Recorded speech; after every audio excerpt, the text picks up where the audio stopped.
So ma'am overall जो आपने preparation करी है वो सूरत में रहकर करी है, तो जी। कितने घंटे आप पढ़ते थे और आप अपने घर पे रह के करते थे, तो क्या वो इन्वायरमेंट आपको वहाँ पे मिल पाया? मैं तो यहाँ अकेडमी में थी जब रिज़ल्ट आया था। मैं ऑलरेडी प्रीवियस ईयर जो मुझे सर्विस मिली है आईपी टैप्स उसकी ट्रेनिंग में हूँ मैं भी। तो मैंने जब देखा तो आई वाज़ वेरी हैप्पी और मैंने सबसे पहले पापा को फ़ोन किया। मेरा फर्स्ट प्रेफरेंस गुजरात है। ओके, हाँ। बिहार भरते ना मैम, आप बिहार से हो तो जी। Basically. Hello everyone, welcome to student of friends. अभी हमारे साथ हैं ठाकुर अंजलि अजय मैम, जिनका यूपीएससी में 43 रैंक के साथ सिलेक्शन हुआ है। ये मैम का थर्ड अटैम्प्ट था, इसके पहले मैम लास्ट ईयर सेलेक्ट हुए थे यूपीएससी से। तो आज हम मैम से मैम की जर्नी, स्ट्रेटजी, क्या बुक लिस्ट फॉलो करी, ओवरऑल उनका एक्सपीरियंस जानते हैं। मैम सबसे पहले आप अपना एजुकेशनल बैकग्राउंड बताइए। थैंक्स फॉर दी कंग्रेचुलेशंस या एंड मेरा बैकग्राउंड जो है वो मैंने पीसीएम से ग्रेजुएशन किया है बीएससी वेल। और मैथ्स मेरा सब्जेक्ट था फाइनल ईयर में।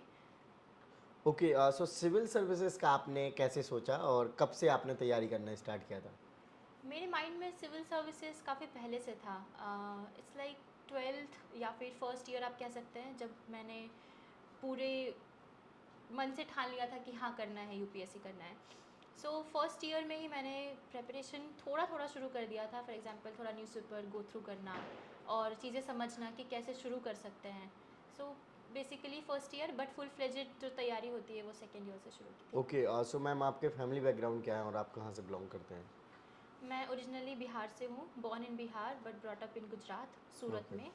और मेरे पापा एक एलआईसी एजेंट है, मेरी मम्मी एक हाउसवाइफ है। ओके, सो आपके पेरेंट्स का क्या रिएक्शन था इस बार आपको फाइनली आईएएस के लिए आपका सिलेक्शन हो हाँ गया? जी। तो मैं तो यहाँ अकेडमी में थी जब रिज़ल्ट आया था। मैं ऑलरेडी प्रीवियस ईयर जो मुझे सर्विस मिली है आईपी टैप्स उसकी ट्रेनिंग में हूँ मैं भी। तो मैंने जब देखा तो आई वाज़ वेरी हैप्पी और मैंने सबसे पहले पापा को फ़ोन किया। पापा बहुत ही खुश हुए और अनफॉर्चुनेटली मैं उनका रिएक्शन, फेशियल रिएक्शन तो नहीं देख पाई, लेकिन मुझे उनकी आवाज़ से बहुत पता चला कि वो बहुत खुश है। और उसके बाद मैंने मम्मी को बताया, मेरे भाई को बताया, so everyone was so happy. Okay ma'am, जैसे आपका लास्ट ईयर आपने बताया था कि आपका रिजर्व लिस्ट जो आती है हाँ यूपीएससी के, जी। उसके थ्रू आपको सिलेबस मिली थी। बट मैम जैसे कि आपका सेकेंड अटैम्प्ट ही था, तो आपने ये नहीं सोचा कि आप एक बार ड्रॉप ले लेते हैं, इस बार रैंक इम्प्रूवमेंट कर लेंगे और जो टाइम मिलता है, और आपने लेकिन ट्रेनिंग करना प्रेफर किया, तो ये कैसे आपने सोचा? क्योंकि मुझे रिज़र्व लिस्ट से मिली थी ये सर्विस, तो रिज़र्व लिस्ट ही नवंबर में आया था, 1 नवंबर। ओके। और तब तक हमारा मेंस हो चुका था और तब तक मैं ये मान के चल रही थी कि मेरा नहीं हुआ है। सो मैंने पूरा एफर्ट अपना मेंस में डाला था कि कॉन्जिक्यूटिवली अगर 2 टाइम आप इंटरव्यू दे रहे हो, 21 में, 22 में, और दोनों बार थोड़े थोड़े मार्जिन से मिस हो जा रहा है, तो कहीं ना कहीं मेंस का एक बिग रोल होता है, क्योंकि हम जानते हैं मेंस जो है वो मेन गेम चेंजर होता है इस एग्ज़ाम में। जी। इंटरव्यू इज़ वेरी अनप्रडिक्टेबल, आप उसमें बहुत एफर्ट डाल दोगे तो उतने प्रोपोर्शनेटली मार्क्स आएंगे, ये ज़रूरी नहीं होता। सो मैंने मेंस में बहुत मेहनत की थी। और बात रही लीव की जो आपने पूछा, तो आईपी टैप्स में हमें लीव नहीं मिलता, ईओएल नहीं है आईपी टैप्स में। मैंने सोचा था कि मेरा इंटरव्यू कॉल आएगा और मैं लीव ले लूँगी, बट लीव का ऑप्शन नहीं था। और मैं सच कहूँ तो मैं बहुत खुश हूँ कि लीव का ऑप्शन नहीं था, क्योंकि अब जब इंटरव्यू के बाद, इंटरव्यू के प्रेपरेशन के दौरान मैं ट्रेनिंग पे थी, मुझे एक्सपोजर मिल रहा था, अच्छा लोगों से इंटरेक्शन हुआ, तो कहीं ना कहीं उसने मेरा कॉन्फिडेंस बूस्ट किया, कम्युनिकेशन स्किल्स और पर्सनालिटी एनहांसमेंट में रोल प्ले किया। ओके, आपने तैयारी करना स्टार्ट किया तो आपने कोचिंग ली या फिर सेल्फ स्टडी से किया, कैसे किया था मैम? सो इनिशियली 2019 में मैंने सूरत में ही, जब मैंने, जैसा कि मैंने आपको कहा, पहले ही सोच लिया था यूपीएससी करना है, तो वहाँ लोकली एक कोचिंग ज्वाइन की थी, करियर फर्स्ट आईएएस एकेडमी सूरत में ही है। तो वहाँ पे मैंने कोचिंग ज्वाइन की, बेसिक गाइडेंस लिया।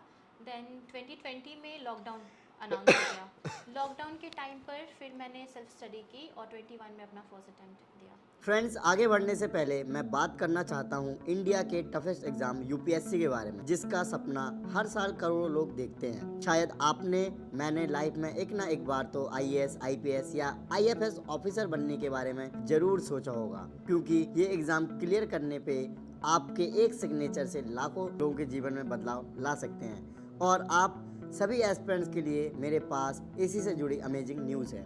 28 अप्रैल को दोपहर 1 बजे अनअकैडमी यूपीएससी अनस्टॉपेबल चैनल पर इस साल का सबसे biggest event for UPSC Unacademy मंजिल 2024 होने वाला है। इस इवेंट में इस साल के यूपीएससी टॉपर जैसे कि AIR 2 अनिमेश प्रधान, इंडिया के top UPSC educator Munnal Patel sir, Sudarshan Gujar sir, Madhukar Kotwe, Samraj Maharaj sir, Sarmat Maharaj sir और इतना ही नहीं फेमस सेलिब्रिटीज और इंस्पायरिंग पर्सनालिटीज जैसे कि एस्पेरेंट सीरीज के संदीप भैया और आपके कैजुअल विजेंद्र सर भी इवेंट अटेंड करने वाले हैं। देखिए यूपीएससी के नाम पे मोटिवेशन वीडियो तो आपको डेली देखने को मिलते होंगे, लेकिन इस इवेंट के माध्यम से आप टॉप रैंकर्स और इंडिया के बेस्ट एडुकेटर से गाइडेंस लेके वाकई में अपनी प्रिपरेशन को एक सही डायरेक्शन दे सकते हैं। इस इवेंट में होने वाले एक आइकॉनिक और मज़ेदार गेम शो जिसमें आप घर बैठे ही पार्ट बन सकते हैं, इसलिए सभी स्टूडेंट्स और स्पेशली यूपीएससी एस्पिरेंट्स को तो ये इवेंट बिल्कुल भी मिस नहीं करना चाहिए। आप 28 अप्रैल को 1 बजे से 2:30 बजे के बीच घर पे ही बैठकर इस इवेंट को अटेंड कर सकते हैं, यानी कि लाइव देख सकते हैं Unacademy UPSC unstoppable YouTube channel पे। फ्रेंड्स ज़रूर आप ज्वाइन करें, वीडियो के डिस्क्रिप्शन में आपको लिंक मिल जाएगा। इस इवेंट में ज्वाइन करके आप अपनी प्रिपरेशन को नई डायरेक्शन दे सकते हैं। ओके, सो आपने आपने लॉकडाउन में प्रिपरेशन करी है मेजरली, तो कैसे स्टार्ट किया, प्रीलिम्स को कैसे टारगेट किया? जैसे आपने कोचिंग भी ली, बट जो मेजर प्रिपरेशन है वो सेल्फ स्टडी से ही होती है मैम जी। सो सेल्फ स्टडी का बहुत इंपॉर्टेंट रोल होता है। आप कोचिंग ले रहे हैं या नहीं ले रहे, वो एक सेकेंडरी थिंग है। जैसे आजकल गाइडेंस हर जगह से मिल जा रहा है, सोशल मीडिया, टॉपर स्टॉक, बहुत सारी चीज़ें हैं, तो आप खुद से भी प्रिपेयर कर सकते हो। जैसे मेरे केस में मुझे गाइडेंस बेसिक जो मेरा फाउंडेशन था वो कोचिंग से मिला था, और उसके बाद मैंने उन चीज़ों को अप्लाई करके लॉकडाउन में खुद से स्टडी करी। तो प्रीलिम्स के लिए मैंने बेसिकली जैसे 2020 के जून से मैं याद कर सकती हूँ, मैंने तब से एकदम टारगेटेड वे में पढ़ना शुरू किया था कि अब नेक्स्ट ईयर मुझे एग्ज़ाम देना है। तो वही चीज़ें हैं, बेसिक स्टैंडर्ड बुक्स मैंने पढ़ी, मल्टीपल टाइम उसको रिवाइज़ किया और फिर ऐसे नेक्स्ट अटेम्प्ट दिया। ओके, सो मैम जो आपने प्रिपरेशन करी थी, मेंस ओरिएंटेड करी थी या फिर प्रीलिम्स ओरिएंटेड करी? Mains oriented. मेंस, तो आपने सारे पहले मेंस के सब्जेक्ट्स को कवर किया। जी। ओके, सो क्या अप्रोच बनाई थी, थोड़ा डिटेल में बताइए मैम। तो मेंस के लिए प्रिपरेशन जो है, लाइक ये पूरा यूपीएससी का जो जर्नी है, आप उसको एक साथ ही प्रिपेयर करोगे, आप उसको तोड़ के प्रीलिम्स, मेंस और इंटरव्यू स्पेसिफिक नहीं कर सकते। और सबसे मेजर जो पार्ट होता है, गेम चेंजर, वो है मेंस। मेंस के मार्क्स आपको आपके रैंक को कहाँ से कहाँ ले जा सकता है, वो आप उसमें मार्कशीट में, उस पीडीएफ में आप देख सकते हो, रिकमेंडेड कैंडिडेट्स के मार्क्स को देखकर। तो कई बार ऐसा होता है कि आप मेंस को जब टारगेट करते हो तो उसमें लगता है कि प्रीलिम्स छूट जाएगा, या प्रीलिम्स नहीं हुआ तो मेंस करने का क्या पॉइंट है। बट ऐसा नहीं होता, जब आप मेंस करते हो तो प्री का भी धीरे धीरे वो प्रिपरेशन होता रहता है। सो मैंने क्या किया था, मैंने पहले स्टैंडर्ड बुक से ही शुरुआत की थी, लेकिन उसको प्री के हिसाब से नहीं पढ़ा था, उसको मेंस के हिसाब से पढ़ा था। फॉर एग्जांपल लक्ष्मीकांत जो पॉलिटी के लिए रेफ़र की जाती है, स्पेक्ट्रम हिस्ट्री के लिए, तो यही चीज़ें प्रीलिम्स में भी करनी है।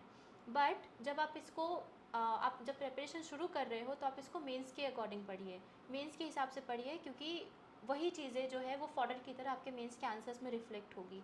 सो ऐसे करके मेरा बेसिक अप्रोच यही था हर सब्जेक्ट में, कि मैंने पहले स्टैंडर्ड बुक्स उठाए, चीज़ें समझी कि एग्जैक्टली पॉलिटी में क्या है, हिस्ट्री में क्या है, और उसको मेंस की तरह समझने की कोशिश की कि मेंस में अगर ऐसा कुछ क्वेश्चन आता है तो कैसे उसको हैंडल करना है। ये फर्स्ट स्टेज है। सेकेंड स्टेज में आपको अप्लाई करना है आंसर राइटिंग। जी। और आंसर राइटिंग में फिर वही है कि चीज़ें पहले आप क्वेश्चंस उठाइए, उसको समझिए, फिर उसका आंसर करिए और फिर किसी से इवैल्यूएट कराइए, देन इम्प्रूवमेंट। तो ये बेसिक स्ट्रैटेजी रही है मेरे मेंस के प्रिपरेशन की। ओके मैम, जैसे आंसर लिखते हो तो आंसर में क्या क्या पॉइंट्स डालने का ट्राई करते हैं आप? तो आंसर जो है वो सबसे ज़्यादा इम्पॉर्टेंट होता है इस जर्नी का। आंसर राइटिंग में जनरली सबके आंसर्स आप देखेंगे तो सिमिलर से होते हैं, क्योंकि हम सब कहीं ना कहीं सेम चीज़ें रेफ़र कर रहे हैं, वही द हिंदू पढ़ना, वही स्टैंडर्ड बुक्स पढ़ना। सो अगर आपको अपने आंसर्स को डिफरेंट बनाना है और ज़्यादा मार्क्स फेच करने हैं, तो आप एक्स्ट्रा क्या चीज़ ऐड कर सकते हो, फैक्ट्स, चार्ट्स, मैप्स, जो क्या करता है आपके आंसर्स में जो एक बेसिक सा आंसर है उसमें थोड़ा स्पाइसेस, थोड़ा सॉल्ट ये ऐड करता है। और क्योंकि एग्जामिनर को अच्छा लगेगा तो आप आधा मार्क्स एक्स्ट्रा फेच कर पाओगे। टारगेट हमेशा यही होना चाहिए कि कैसे आप हर आंसर में बाकियों से आधा या 1 मार्क्स एक्स्ट्रा फेच कर पाओ। सो मेरे फर्स्ट, सेकेंड और थर्ड अटेम्प्ट में मेंस के मार्क्स में काफ़ी ज़्यादा जो इजाफा है, इम्प्रूवमेंट है, वो इसी चीज़ को लेकर है। थर्ड में मैंने काफ़ी मेहनत की थी कि मैं हर जगह हर आंसर में कुछ अलग करूँगी, लाइक कंक्लूजन में कुछ अलग एक्स्ट्रा ऐड करना। मैंने न्यूज़पेपर को बहुत रेफ़र किया था, एक अलग सेपरेट शीट, एक नोट पैड जैसा मेंटेन किया था जिसमें मैं पीछे एग्जांपल्स लिखती थी अगर न्यूज़पेपर से कुछ मिला तो। And also statements made by some important personalities, like honourable prime minister ने कुछ कहा, फाइनेंस मिनिस्टर ने कुछ कहा, फॉरेन मिनिस्टर के स्टेटमेंट्स आ रहे थे क्योंकि ग्लोबल उस टाइम पे ऐसा था, पेंडेमिक, रशिया यूक्रेन वॉर। तो ऐसे चीज़ों में मैंने न्यूज़पेपर की काफ़ी हेल्प ली। और क्योंकि मेंस में काफ़ी सारा जो क्वेश्चन होता है वो करंट अफेयर से होता है, तो आप डायरेक्टली उन स्टेटमेंट्स को अपने इंट्रोडक्शन और कंक्लूजन में ऐड कर सकते हैं। तो ये छोटी छोटी चीज़ें हैं जो मेंस में आंसर राइटिंग में बहुत हेल्प करता है। ओके। मैम, लास्ट ईयर आपके कितने मार्क्स थे और इस बार किस किस पोर्शन में आपके मार्क्स इंक्रीज हुए? फर्स्ट अटेम्प्ट में इट वाज 760, सेकेंड में 780 मेंस में, और इस अटेम्प्ट में 840 आए हैं। तो ये मेरे मार्क्स रहे हैं। इम्प्रूवमेंट की अगर मैं बात करूँ तो एथिक्स में काफ़ी इम्प्रूवमेंट आया है। 104 107 था 2021-22 में, इस बार 132 है। और GS2 में अच्छे हैं, 109 था last year but this time it's 121। और सोशियोलॉजी ऑप्शनल, ऑप्शनल में 244 256 थे 2 अटेम्प्ट में, इस बार इट्स 280। तो ये कुछ एरियाज़ हैं जहाँ पे वर्क कर सकते हैं। ओके। जी। और इंटरव्यू मार्क्स के बारे में और बता दीजिए। तो इंटरव्यू, जैसे मैंने पहले ही कहा था कि इंटरव्यू बहुत ही अनप्रिडिक्टेबल होता है, और मेरे केस में तो ऐसा ही है। पहले अटेम्प्ट में आई गॉट 155 क्योंकि मैं पहला अटेम्प्ट था, नर्वस थी। सेकंड में थोड़ा सा इम्प्रूवमेंट हुआ, चौबीसर का बोर्ड सॉरी। मिला था एंड इट वाज 171 मार्क्स। और इस बार वापस से 165। तो मैं इंटरव्यू के लिए आई डोंट थिंक मैं आपको बहुत अच्छे से गाइड कर पाऊँगी क्योंकि इंटरव्यू में मेरे हमेशा से एवरेज ही रहे हैं। बट येस, इंटरव्यू में भी मैंने नोट मेकिंग करी थी, और जो बेसिक चीज़ें हैं अपने बारे में जो हमें जानना होता है वो उस पर काम किया था। कम्युनिकेशन स्किल्स वगैरह, कॉन्फिडेंस ओवर द ईयर्स जो है इस प्रिपरेशन में वो धीरे धीरे एनहांस हुई ही है। तो ये सब ओके, है। हाँ, great ma'am. So ma'am, overall जो आपने प्रिपरेशन करी है वो सूरत में रहकर करी है, तो जी कितने बिल्कुल। घंटे आप पढ़ते थे और आप अपने घर पे रह के करते थे, तो क्या वो इन्वायरमेंट आपको वहाँ पे मिल पाया? घर पे रहकर पढ़ना बहुत मुश्किल हो जाता है। मैं लाइब्रेरी जाती थी, पास में ही एक लाइब्रेरी थी सूरत में ही, वहाँ पे मैं ऑलमोस्ट 7-8 घंटे पढ़ती थी। और उसके बाद जो थोड़ा बहुत रहा, जैसे लाइट चीज़ें करनी हो, न्यूज़पेपर करना हो, कुछ लाइट है, कुछ कहीं पे मेरा टारगेट से मिस हो रहा है जो मुझे अचीव करने की ज़रूरत है, तो वो मैं फिर घर पे करती थी। तो मेरा टाइम ऐसा था कि एवरेज 8 घंटे का मेरा टारगेट होता था।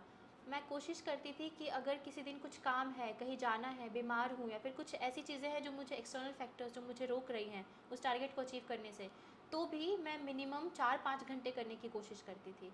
ये मेरा टारगेट रहता था। ओके। सो आप बचपन से ही पढ़ने में मतलब ठीक ठाक स्टूडेंट्स रहे हैं या फिर इंटेलिजेंट टाइप? हाँ, मैं बचपन से अच्छी रही हूँ, स्टूडेंट अच्छी ओके। रही हूँ। सो इस चीज़ का बेनिफिट आपको दिखा अपनी सिविल बिल्कुल, सर्विसेज में? बिल्कुल।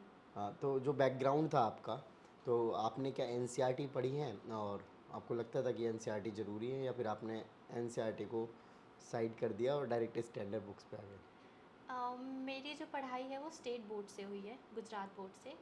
तो उसके बाद जब एनसीईआरटी मैंने उठाया और उसको पढ़ना शुरू किया, ऑफ कोर्स ये इम्पॉर्टेंट तो है क्योंकि एक बेसिक जो हमारा फाउंडेशन है वो वहाँ से बिल्ड हो जाता है। बट वो नेसेसरी भी इतना नहीं है और सफिशिएंट तो बिल्कुल नहीं है किसी भी सब्जेक्ट में। हाँ, हम उसको प्रायोरिटाइज़ करके थोड़ा बहुत पढ़ सकते हैं। फॉर एग्ज़ाम्पल जोग्राफ़ी, अगर मैं जोग्राफ़ी की बात करूँ तो जोग्राफ़ी के लिए कोई एक पर्टिकुलर बहुत अच्छी स्टैंडर्ड बुक नहीं है, तो आप उसके लिए 11th-12th की एनसीईआरटी कर लीजिए।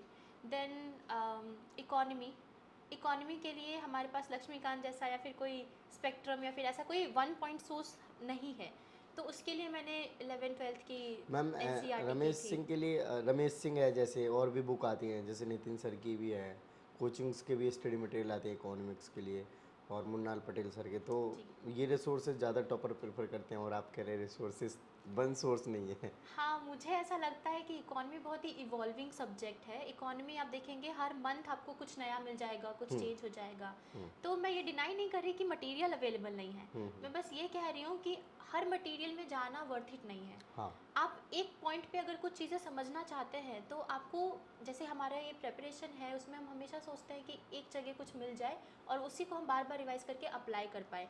तो अगर आप ऐसा कुछ ढूंढ रहे हैं तो इकोनॉमी में एनसीईआरटी बेस्ट है, क्योंकि एनसीईआरटी से आपको वो इंसाइट्स मिल जाएगा कि जीडीपी क्या है, इनकम, नेशनल इनकम वगैरह क्या है, फैक्टर्स क्या होते हैं, ये चीज़ें पता चल जाएंगी। उसके बाद अगर आपको लगे कि कमी है देन आप स्पेसिफिकली टॉपिक वाइज कुछ कुछ रेफ़र करिए। जैसे आपने सही कहा, बहुत मटेरियल है। मैंने भी मृणाल सर के कुछ चीज़ें नोट्स जो है, मृणाल सर तो आपके गुजरात से ही है हाँ वैसे। जी तो मैंने वहाँ से कुछ कुछ चीज़ें रेफ़र करी थी, बट टोटली मैंने मृणाल सर का या किसी कोचिंग इंस्टीट्यूट का मटेरियल नहीं किया था। तो ये बेसिकली था। ओके, सो आपने मॉक टेस्ट वगैरह लगाए हैं प्री के? जी, कितने लगाए होंगे आपने? कभी काउंट नहीं किया सच कहूँ तो, बट मैं कहूँगी कि कोई एक पर स्टिक रही है। जैसे vision IAS through out my attempts मैंने विजन आईएएस के उठाए थे, बेसिक और स्टैंडर्ड उसके जो भी टेस्ट होते हैं 35-40 जितने होते हैं हाँ। वो कर लिए थे।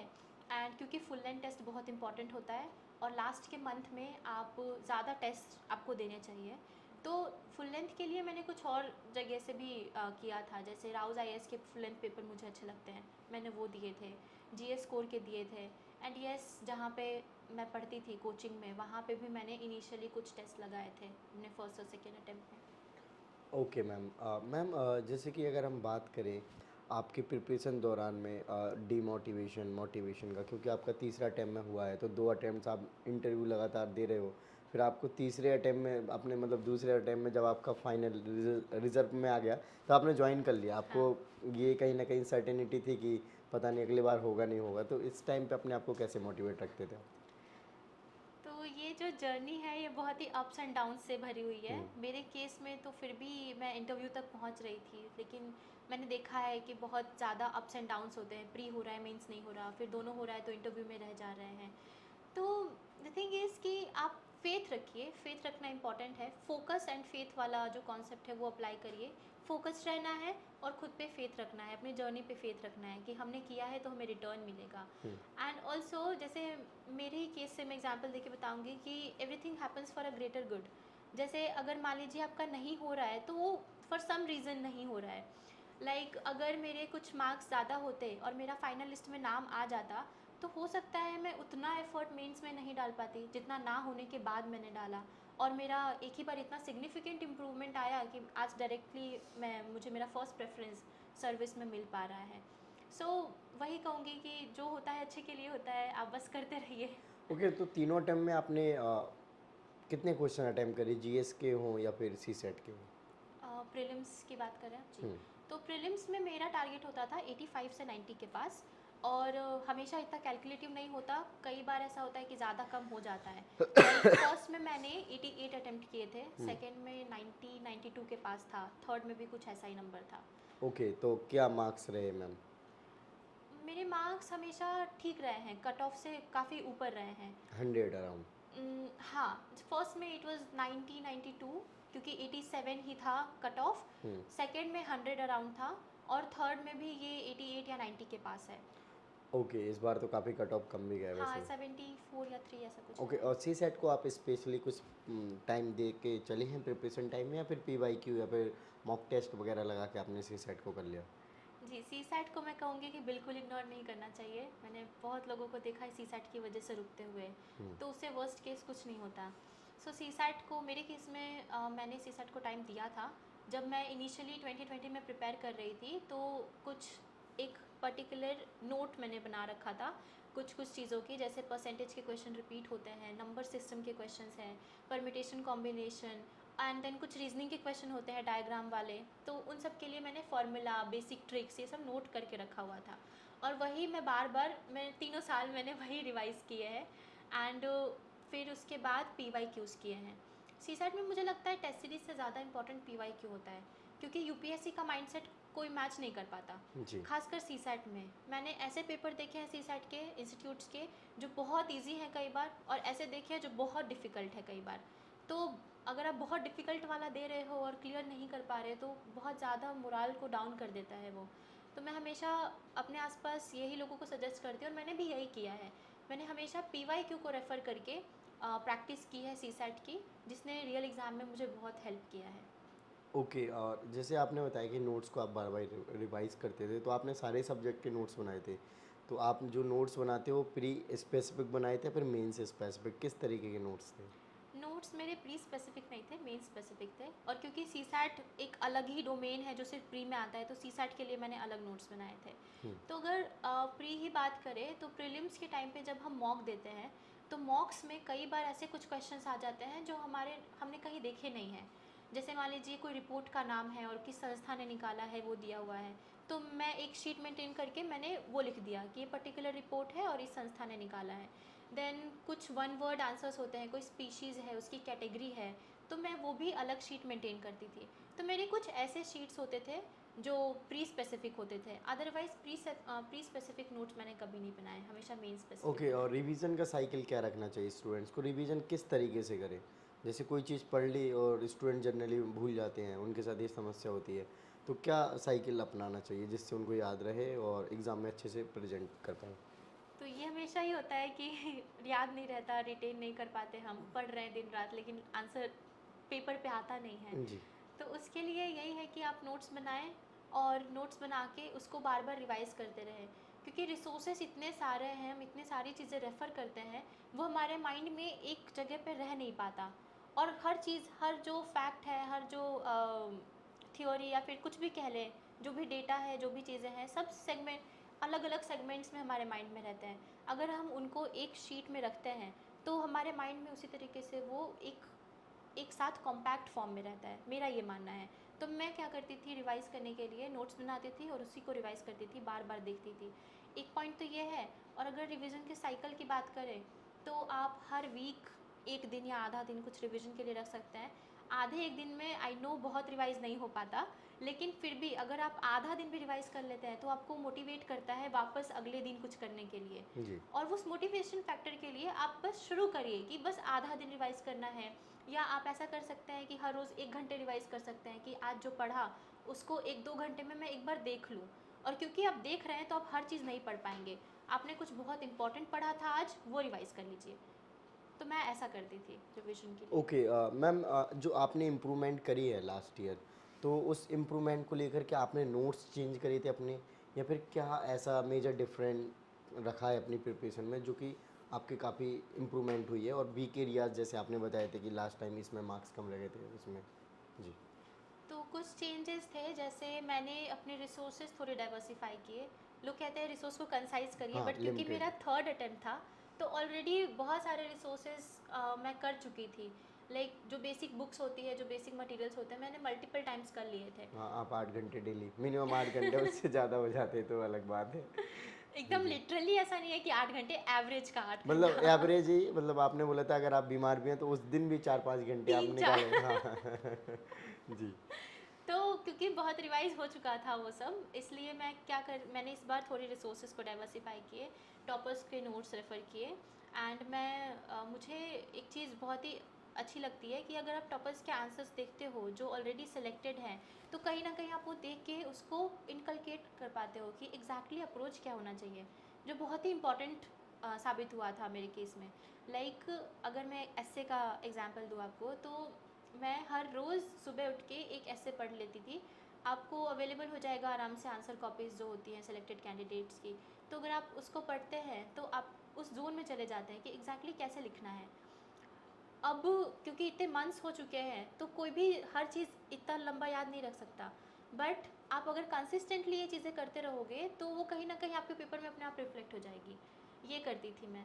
देन जैसा कि मैंने पहले कहा, मैप्स, फैक्ट और न्यूज़पेपर का इस्तेमाल इस बार मैंने काफ़ी किया था और हर जगह कोशिश की थी कि इसको इंक्लूड करूँ। एक छोटा सा चेंज और किया था, पेन बदल लिया था मैंने। हम्म। और मैं जेल पेन पे शिफ्ट हो गई थी। जेल पेन से मार्क्स ज़्यादा नहीं आएंगे, लेकिन कहीं ना कहीं वो आपके आंसर्स को थोड़ा ज़्यादा सुंदर दिखाता है और स्पेस अच्छा वो भर देता है। सो अगर आप जेल पेन से लिखते हो तो कहीं ना कहीं मतलब वो कम लगता है लिखो कि ज़्यादा दिखेगा। यस, वो ज़्यादा दिखता है और आपको सेटिस्फाइड फील होगा कि हाँ ठीक है, मैंने पेपर पूरा कर दिया, पेजेस पूरे भर दिए। हम्म। तो बस ये छोटी मोटी चीज़ की थी मैंने। ओके, और मैम कैडर वगैरह आपने क्या रखा और किस तरीके से प्रेफरेंस भरी है आपने? मेरा फर्स्ट प्रेफरेंस गुजरात है। ओके, हाँ। बिहार भरते ना मैम, आप बिहार से हो तो बेसिकली। मैं गुजरात में रही हूँ तो वो कहीं ना कहीं था कि ठीक है गुजरात में वापस आना है। ओके, और बाकी मैम अगर हम आपसे चाहें बात करना, आप आईएएस ऑफिसर बन चुके हैं। जी। आप क्या क्या ऐसे मतलब इम्प्रूवमेंट करना चाहते हो अपनी कंट्री के लिए ड्यूरिंग सर्विस? मुझे लगता है एजुकेशन बहुत इम्पॉर्टेंट है, और ये क्वेश्चन मुझे इंटरव्यू में भी पूछा था। एजुकेशन पे मैम, ऑल्दो जिससे भी मैं बात करता हूँ, एजुकेशन और वुमेन्स और चिल्ड्रंस और हेल्थ, इन 3-4 सेक्टर फेवरेट रहते हैं, बाकी पे कोई बात नहीं करता ये है। बात आपकी सही है, लेकिन आप अगर ध्यान से सोचेंगे तो ये 3-4 सेक्टर ही है जो बेसिक फाउंडेशन है सारे सेक्टर्स की। सारी चीज़ों को कह सकते हैं इम्पैक्ट करते जी हैं। बिल्कुल, अगर हेल्थ और एजुकेशन अच्छा रहा तो सब कुछ अच्छा हो जाएगा अपने आप। मुझे ऐसा लगता है हर चीज़ इंटरकनेक्टेड है। मैम बट अभी एजुकेशन तो ऑलमोस्ट बहुत अच्छा हो ही चुका है हमारे इंडिया बिल्कुल में। बिल्कुल, जैसे नेशनल एजुकेशन पॉलिसी और ये सब आई है, बट अगेन पॉलिसीज़ तो आई है, लेकिन आपने कहा कि आप क्या करना चाहोगे ग्राउंड लेवल पर। मैं उनको इम्प्लीमेंट अच्छे से करना चाहूँगी ताकि ओके। क्वालिटी में इम्प्रूवमेंट आए, क्योंकि क्वांटिटी आप देखोगे तो ग्रॉस एनरोलमेंट रेशियो तो बढ़ गया है, बट फाउंडेशन लेवल पर, प्राइमरी लेवल पर क्वालिटी को एनहांस करने की कोशिश करूँगी मैं जहाँ पे भी जाऊँ। ओके, आपके हॉबीज़ वगैरह क्या रहे हैं, और क्या आप इस प्रिपरेशन के दौरान हॉबीज़ को एंजॉय कर पाए हैं? क्योंकि जब प्रिपरेशन स्टार्ट कर देते हैं कोई भी, तो अगर अगर आप कोई भी फालतू काम करते हो, चाहे वो हॉबीज़ ही क्यों ना हो, हाँ हाँ फिर हाँ। वो लगता है कि आपका टाइम वेस्ट हो रहा है, जी जी और जी। आप ना लोनलीनेस या फिर अकेले रहना ज़्यादा पसंद करते हो कि हाँ, तैयारी हो जाए अच्छे से। हॉबीज़ बहुत इंपॉर्टेंट रोल प्ले करता है इस हुँ, जर्नी में, क्योंकि आप कंटिन्यूसली हमेशा नहीं पढ़ सकते। हुँ, ब्रेक्स इंपॉर्टेंट है, ये बात भी रिकॉग्नाइज करना ज़रूरी है। तो मेरे हॉबीज़ में मुझे कुकिंग करना पसंद था, कभी कभी मैं कुछ बना लेती थी, और मुझे मूवीज़ देखना पसंद है। हुँ, हुँ। तो मैं जब भी फेडअप हो गई कि अब नहीं पढ़ना या तो फिर आपने ब्रेक लेना ऑलमोस्ट है। सारी मूवी देख रखी होगी हाँ, फिर। मैं मूवीज़ बहुत देखती हूँ। तो ऐसी कोई मूवीज़ जो स्टूडेंट्स के लिए हों, जो स्टूडेंट्स देखें, उनको कुछ इंस्पिरेशन मिले, या चाहे तो उनके एथिक्स वगैरह एग्ज़ाम में भी हेल्प हो सके, या फिर ऐसे वाले एग्ज़ाम में? ये बहुत ही इंटरव्यू जैसा क्वेश्चन है। तो बहुत सारी मूवीज़ है जिसमें आपको मोटिवेशन मिलेगा। 12th फेल आई थी, हुँ, और वो तो ये मूवीज़ उतनी रियलिटी नहीं रिप्रेजेंट करती है जो रियल वर्ल्ड है यूपीएससी जर्नी का यस या फिर मैम। कुछ, बट स्टिल क्योंकि आपको इंजॉय करना है अपनी हॉबी, आप कुछ भी देख सकते हैं। और सीखने वाले तो हर जगह से सीख लेते हैं, हर मूवी में कुछ ना कुछ एथिकल और मोरल वो टीचिंग होती है, लर्निंग होती है। सो ओके, मैम आपके जो गुजरात में आपने रहे हो वहाँ पे, आपको मैंने ऑल्दो इस क्वेश्चन को पहले भी टच किया था, क्या स्टूडेंट्स उस तरीके से मिलते हैं जो कंपटीशन का माहौल चाहिए होता है, जैसे जो दिल्ली जैसे शहर में आके ही मिलता है? कहते हैं कि अगर यहाँ पे आ गए तो आईएएस बनने के चांसेस बहुत ज़्यादा हो जाएंगे, और आप इस प्रेशर को कैसे लेते थे? क्योंकि आप देखते होगे ना सेम हाँ टाइम जी। कि कहीं हम कमी है हमारे जी पास, जी तो जी। हमारे चांसेस थोड़ा कम हो सकते हैं सिलेक्शन के। तो कभी ऐसा रिग्रेट हुआ, और अगर होता है तो किस प्रकार से मतलब आपने ओवरकम किया, या फिर किस प्रकार से इसको मैनेज किया? सूरत में जब मैं 2019 में मैंने तैयारी करनी शुरू की थी, तब यस मुझे बहुत कम लोग दिखते थे। कंपटीशन की बात करें तो कम था, और आसपास जो भी थे वो उनका हो नहीं रहा था, तो बहुत कम मोटिवेशन आता था। डर लगता था कि बहुत लोगों का नहीं हो रहा है तो हमारा होगा या नहीं। बट ये तो हमेशा होगा, अगर आप दिल्ली भी आ जाएंगे या फिर आप कहीं भी चले जाएं, तो ये तो चांस हमेशा रहेगा ना कि आपका सिलेक्शन हो या ना हो। मैं अपने आप को बस ये समझाती थी, सेल्फ टॉक सबसे ज़्यादा इंपॉर्टेंट है। आप अपने आप से बात करिए, आप अपने आप को बताइए कि ज़रूरी नहीं है कि आप दिल्ली जाकर सेलेक्ट हो ही जाएं। दिल्ली जाने वाले लोग, हर इंसान जो है वो सेलेक्ट होकर नहीं वापस आता है। सो ये एक सच्चाई है, और क्योंकि लोग ज़्यादा दिल्ली में प्रिपेयर कर रहे हैं तो ज़्यादा सिलेक्शन यहाँ से होता है। ये एक सच्चाई है जो अगर हम अपने आप को याद दिलाएं तो वो परेशानी दूर हो जाएगी। हुँ, और रिग्रेट तो कभी नहीं हुआ। आज अभी तो सब कुछ लग रहा है कि हाँ ठीक है, हर हर चीज़, हर परेशानी जो भी था, हर रिग्रेट वर्थ इट लगता है। रिग्रेट जैसा तो नहीं हुआ, बट येस चैलेंज लगता था। चैलेंज इस बात का लगता था कि मेंस के टाइम पर बहुत ही अकेला फील होता था। लाइक आप आंसर्स लिख रहे हो, टेस्ट दे रहे हो, तो कई बार होता था कि कोई और भी हो साथ में लिखने वाला, तो एक अकाउंटेबिलिटी आती है। फर्स्ट अटैम्प्ट में ये था, बट सेकेंड और थर्ड में कॉन्जिक्यूटिवली मैंने फाइनली ढूंढ लिया था। वहाँ पे भी लोग मिलते हैं, सूरत में भी प्रिपरेशन अच्छी खासी हो रही है। तो 2019 से लेकर आज तक ये एक चेंज है, पहले नहीं था बट अब है, अब लोग प्रिपेयर कर रहे हैं। ओके, जैसे कि अभी ये सॉरी, कट करवा देना। ओके मैम, जैसे कि अभी ये टॉपर टॉक्स कर रहे हैं हम, आपने भी पिछले टॉपर टॉक्स देखे होंगे अपनी हाँ जी। प्रिपरेशन के दौरान, तो आपको क्या लगता था कि जो टॉपर्स बता रहे हैं वो सच है? जनरली लोग कहते हैं अरे सिलेक्शन के बाद तो हाँ, कुछ भी बोल देते हैं हाँ, हाँ, और वो सब ऐसे ही बोलते हैं सब लोग, कुछ ऐसे कमेंट्स जनरली देखे जाते हैं, हाँ, हाँ। तो आप किस प्रकार से कहना चाहेंगे? तो क्योंकि मैं बहुत ही, मुझे ऐसा लगता है कि मैं बहुत सिंपल इंसान हूँ, मैं इतना नहीं जी। सोचती।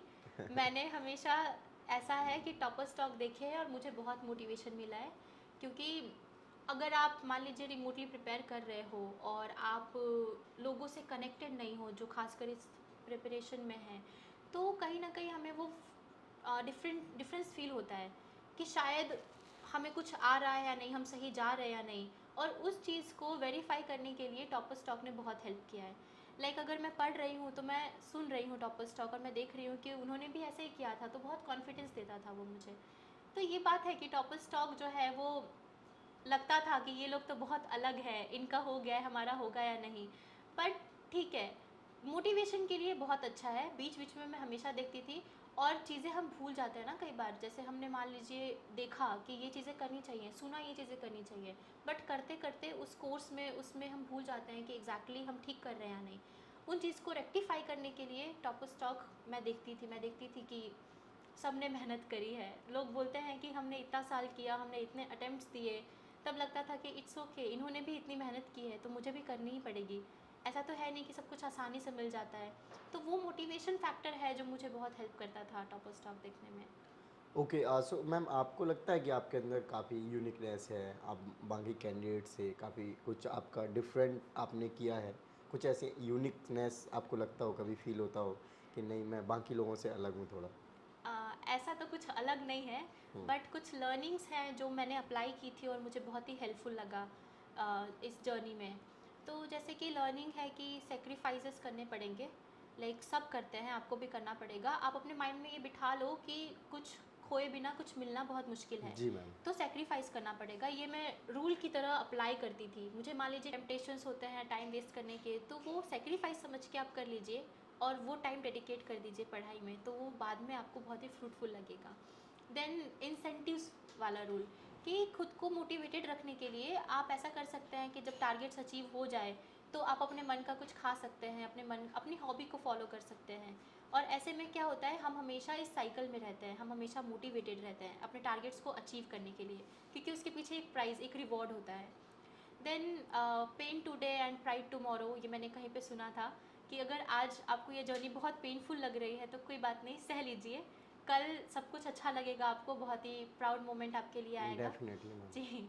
तो यही कुछ रूल्स थे जो थ्रू आउट द प्रिपरेशन मैंने अप्लाई किए हैं।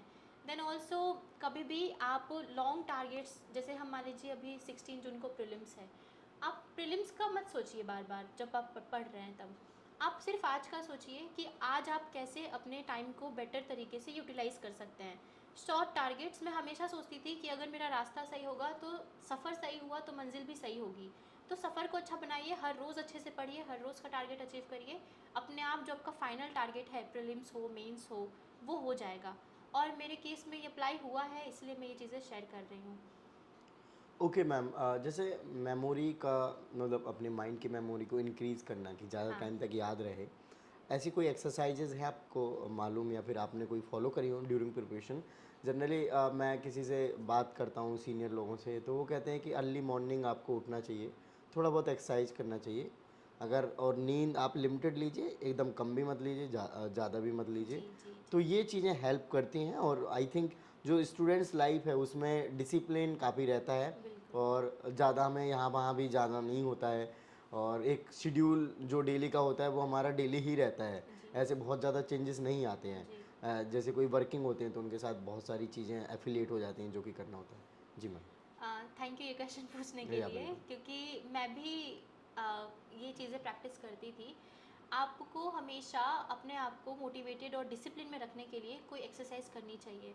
मैं योगा करती थी, सूर्य नमस्कार, कपालभाति, कुछ ऐसे आसन कर लीजिए जिसमें भी आप कंफर्टेबल हो। 15 to 20 मिनट्स, इतना तो हम रोज़ स्पेयर कर ही सकते हैं खुद के लिए, क्योंकि अगर हमारा बॉडी हेल्दी होगा तो ही उसमें एक हेल्दी माइंड होगा और हम उसको अप्लाई कर पाएंगे पढ़ाई में। एंड ऑल्सो मैं मेडिटेट करती थी, हर रोज़ मेडिटेशन करती थी 7 to 10 मिनट्स। जो भी आपको सही लगे, आप ज़्यादा कर पा रहे हो तो बहुत अच्छा है। नहीं कर पा रहे तो एटलीस्ट 7 मिनट या 10 मिनट बैठिए, टाइमर लगा के बैठ जाइए, बस बैठ जाइए। मैं बस बैठ जाती थी और ध्यान लगाने की कोशिश करती थी, मन को शांत करने की कोशिश करती थी। और मुझे ऐसा लगता है कि ये बहुत ही इम्पॉर्टेंट है माइंड को काम करने के लिए, क्योंकि ये जो जर्नी है इसमें बहुत ज़्यादा इमोशनल आप देखेंगे कि अप्स एंड डाउन्स मिलेगा। मेंटल हेल्थ और मेंटल स्टेबिलिटी, इमोशनल स्टेबिलिटी बहुत ही ज़्यादा इसमें हैम्पर हो जाती है। कई बार हम बहुत बहुत ज़्यादा परेशान हो जाते हैं। उन चीज़ों को टैकल करने के लिए बहुत इम्पॉर्टेंट है। ओके, सो मैम लास्ट में जो फ्यूचर एस्पिरेंट्स हैं स्पेशली गर्ल्स के लिए, Okay. क्योंकि गर्ल्स का इन्वॉल्वमेंट बहुत ज़्यादा हुआ है पिछले कुछ सालों में, देखा जाए गवर्नमेंट एग्ज़ाम्स में हो या फिर डिफरेंट डिफरेंट जो सर्विसेज हैं या फिर वर्क हैं, वहाँ पे कहीं ना कहीं उनका अच्छा योगदान भी रहा है और काफ़ी अच्छे रिजल्ट्स भी देखने को मिले हैं, तो क्या कहना चाहेंगे? खुशी होती है कि आज जो है वो वुमेन काफ़ी आगे बढ़ रही हैं। जी। रैंक्स में भी बहुत अच्छी इम्प्रूवमेंट है, आप देखेंगे। हाँ, इस बार फर्स्ट रैंक जो है वो एक मेल कैंडिडेट है, बट आप देखोगे कि मैम लास्ट कुछ लगातार देख रहा जी, तो मैम चाह रही थी इस बार भी आए, है ना? सो जी। ऐसा है कि अच्छा है, इम्प्रूवमेंट्स तो दिख रही हैं जो बहुत अच्छा लगता है।